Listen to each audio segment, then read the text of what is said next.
ಹೋರಾಟ ಯಾತಕ್ಕಾಗಿ ಹೋರಾಟ, ನ್ಯಾಯಕ್ಕಾಗಿ ಹೋರಾಟ. ಎಪಿಎಂಸಿ ವಿಷಯದಲ್ಲಿ ನಿರ್ಲಕ್ಷ್ಯ ತಾಳುತ್ತಿರುವ ಜಿಲ್ಲಾಡಳಿತಕ್ಕೆ ಹೇಳಿ ಧಿಕ್ಕಾರ. ಧಿಕ್ಕಾರ ಧಿಕ್ಕಾರ.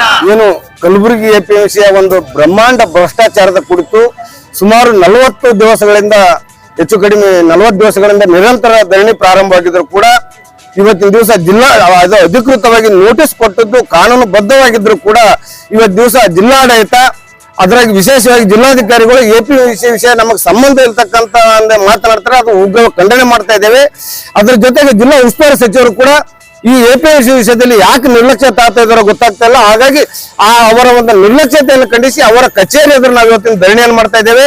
ಆದ್ರೆ ಇದೇ ನಿರ್ಲಕ್ಷ್ಯತೆಯನ್ನು ಮುಂದುವರೆದಿದ್ದೆ ಆದ್ರೆ ಅವರ ವಿರುದ್ಧವಾಗಿ ನಾವು ರಾಜೀನಾಮೆ ಕೂಡ ಆಗ್ರಹ ಮಾಡಲು ಹಿಂದೆ ಮುಂದೆ ನೋಡೋದಿಲ್ಲ, ಉಗ್ರ ಹೋರಾಟ ಮಾಡ್ಬೇಕಾಗ್ತಕ್ಕಂಥ ಎಚ್ಚರಿಕೆಯನ್ನು ನೀಡುತ್ತಾ ಶೀಘ್ರದಲ್ಲೇ 40 ದಿವಸಗಳು ಹೋರಾಟ ಮುಂದುವರೆದ್ರು ಕೂಡ ಅನಧಿಕೃತ ಅಂಗಡಿ ಖಾಲಿ ಮಾಡಿಸ್ತಾ ಇರತಕ್ಕಂಥ ಜಿಲ್ಲಾಡಳಿತಕ್ಕೆ ಧಿಕ್ಕಾರವನ್ನು ಕೊಡ್ತಾ ಇವತ್ತು ದಿವಸ ಕೂಡಲೇ ಶೀಘ್ರದಲ್ಲಿ ಆ ಅಂಗಡಿಗಳನ್ನ ಅನಧಿಕೃತ ಅಂಗಡಿಗಳನ್ನ ಖಾಲಿ ಮಾಡದೇ ಇದ್ರೆ ಮುಂದಿನ ದಿನಗಳಲ್ಲಿ ಕಲಬುರಗಿ ಬಂದ್ ಮಾಡ್ಬೇಕಾಗ್ತಕ್ಕಂಥ ಎಚ್ಚರಿಕೆಯನ್ನ ಈ ಒಂದು ಸಂದರ್ಭದಲ್ಲಿ ನೀಡ್ತಾ ಮುಂದಿನ ದಿನಗಳಲ್ಲಿ ಏನಾದರೂ ಹೆಚ್ಚು ಕಡಿಮೆ ಆದ್ರೆ ಅದಕ್ಕೆ ಜಿಲ್ಲಾಡಳಿತ, ಜಿಲ್ಲಾ ಉಸ್ತುವಾರಿ ಸಚಿವರು, ಕಾಂಗ್ರೆಸ್ ಸರ್ಕಾರ ಕಾರಣವಾಗ್ತಕ್ಕಂಥ ಎಚ್ಚರಿಕೆಯನ್ನ ತಮ್ಮ ಮಾಧ್ಯಮದ ಮುಖಾಂತರ ನೀಡ್ತಾ ಇದ್ದೀವಿ.